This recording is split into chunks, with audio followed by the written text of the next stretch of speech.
If you arrived at this video hoping for a hipster and politically correct desk tour, then you will most likely be sorely disappointed by what you are about to see.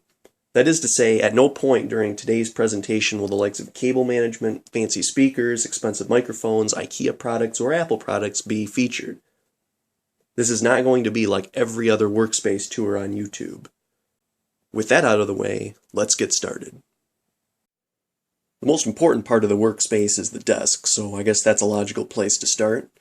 Our family picked up this desk at Aldi or someplace a number of years ago. It was basically the cheapest desk you could get there at the time, and to be perfectly honest, it shows. At some point in history, this was sitting in a different position by the window where it was exposed to direct sunlight, so parts of the fake wood have yellowed fairly significantly. Still, it works fairly well, and has a number of useful features, like a slide-out keyboard shelf and a footrest. My biggest complaint about it is that it is simply too small. It doesn't give you a whole lot of space to work with. Anyway, moving on, over here we have a Sterilite 3-drawer stack organization system that not only serves as a surface for collecting dust and paper clips, and a stand for the computer in its docking station, also provides some storage space for my things. In the top drawer we have CD and DVD labeling supplies. In the middle drawer I keep my past mobile devices and associated parts. This includes the HP iPac 4150, the HTC Diamond, and the Samsung Epic. The bottom drawer mainly just has boxes, manuals, and odds and ends. And to the left of that, we just have a power strip, almost cable management, and a shelf here for CDs and DVDs, mainly consisting of photo albums, old Windows games, and writable optical media, as well as a DVD movie or two and some empty cases. Of course, the whole setup would be rather uncomfortable and useless if I didn't have a place to sit down. While some people will go out of their way to spend hundreds, even thousands of dollars on a chair, I've taken a more thrifty approach here with this industrial strength, lifetime folding chair, designed for durability and contoured for comfort, and that's not to mention the 10-year warranty. It might not look like much, but this putty-colored chair is where it's at. I couldn't tell you the number of times that I've had family members steal this chair so that they too can have a place to sit down or have something to use as a step stool. And now we get into the meat and potatoes of the tour. Replacing my old PowerMac G5 and Pentium 4 desktop, we have the Lenovo ThinkPad X200 tablet and accompanying dock station. The computer itself has a 1.86 GHz, which rounds up to 1.9 GHz, dual-core Intel Core 2 Duo processor, Intel 4500 MHD graphics, 4 GB of DDR3 memory, and a 160GB Hitachi hard drive. Connected to the docking station here we have my point-and-shoot Nikon Coolpix S2 camera, which I actually don't use all that much anymore. Still a pretty nice looking camera though. Power connector, USB from the camera, USB from the purple USB hub, which we'll go over here in a second, VGA to the HP monitor, HDMI to the Dell monitor, and Ethernet going to the DDWRT client bridge that serves this room. On the side here we have one more point of connectivity that the docking station lacks, and that is the telephone hookup. In years past this was used for dial-up internet. Obviously that's not the case anymore. It's now used for caller ID. The laptop itself does have a built-in swiveling 12-inch 1280 by 800 monitor. Unfortunately, the Intel graphics prohibit the use of more than 2 monitors at any one time, so when this laptop is on the docking station and the 2 external displays are activated, the laptop's display is blanked. The only reason I keep the screen open in this configuration is because the already weak Wi-Fi signal drops significantly when the screen is closed. On the left side of the desk we have the 19-inch HP W1907 1440 by 900 LCD monitor. This is a pretty good monitor, even though it's only hooked up with VGA because of the fact that the docking station only has one digital display output. It still looks remarkably good. This is a very bright monitor. I really like it a lot. The best part is it only cost me $10.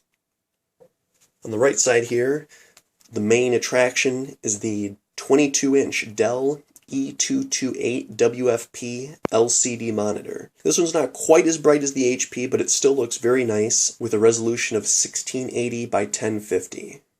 Together, both of these 16:10 aspect ratio widescreen monitors provide a combined resolution of 3.06 megapixels and an aspect ratio of 32:10.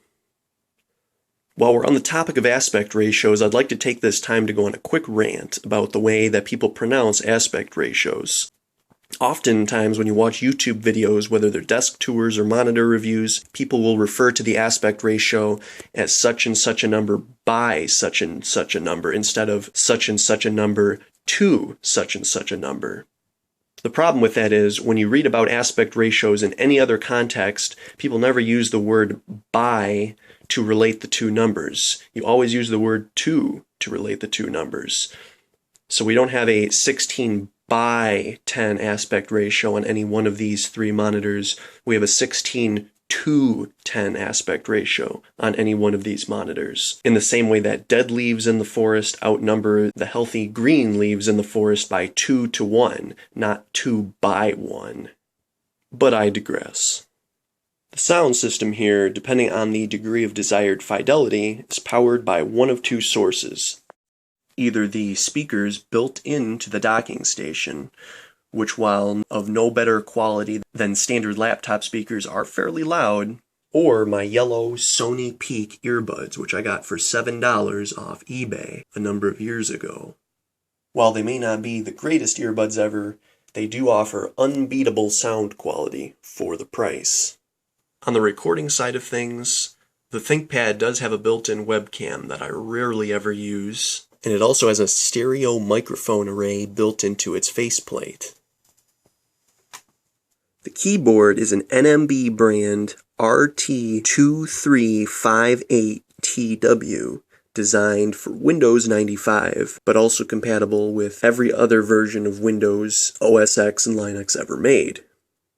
It's pretty standard as keyboards go and nothing really special, but it is still rather comfortable to type on, which is why I use it.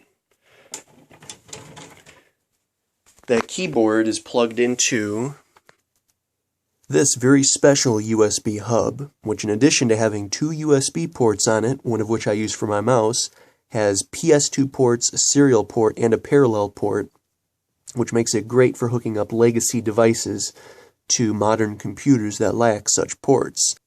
While the USB hub and PS2 adapter functionality are supported by drivers in 64-bit modern versions of Windows, unfortunately the serial port and parallel port do not have such drivers, at least none that I can find. I have not devoted any great deal of effort looking for said drivers because I don't have an urgent need to hook up any serial or parallel-based devices to this computer at this point in time.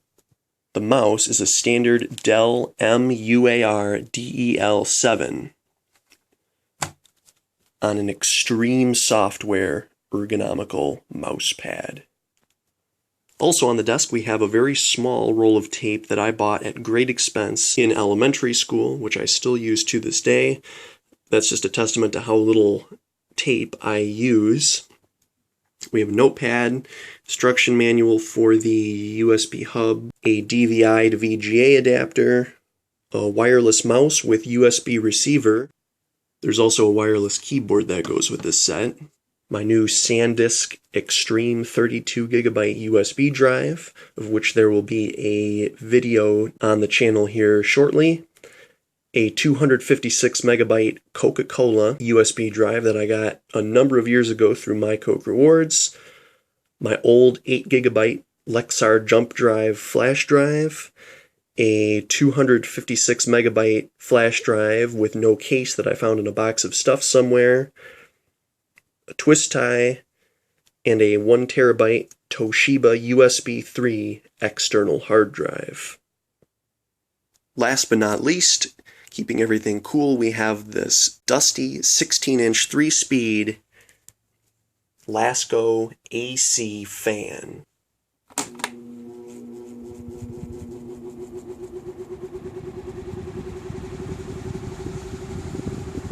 To the left of that, various pencils, and to the right of that, a pack of gum which I've had for a number of years and I'm still contemplating eating.